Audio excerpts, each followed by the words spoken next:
నీ జ్ఞాపకాల్లో నేనున్నానో లేదో నాకు తెలియదు కానీ, నీ జ్ఞాపకాలతోనే నేను బతికేస్తున్నాను. ఎంత నిశ్శబ్దంగా పరాయి వాళ్ళం అయిపోయామో కదా మనం. ఎందుకు విడిపోయామో తెలీదు. ఇకపై మాట్లాడకూడదు అని కూడా మాట్లాడుకోలేదు.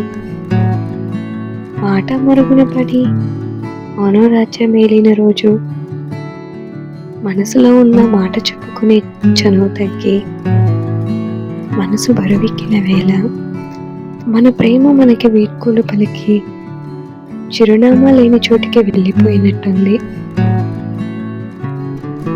కారణం లేకుండా పుట్టిన ప్రేమ కారణం చెప్పకుండానే కనుమరుగయ్యింది.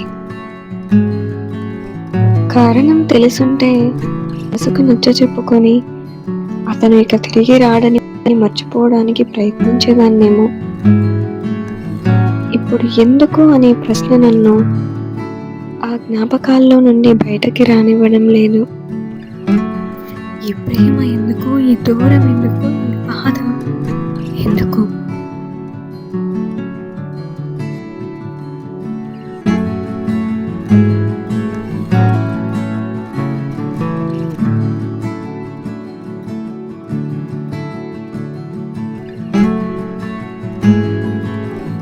ఎకోస్ ఆఫ్ ఓన్ వాయిస్ ఛానల్ని సబ్స్క్రైబ్ చేసుకోండి. నా నుండి మరింత భావోద్వేగభరితమైన పదాల కోసం మరియు ధన్యవాదాలు.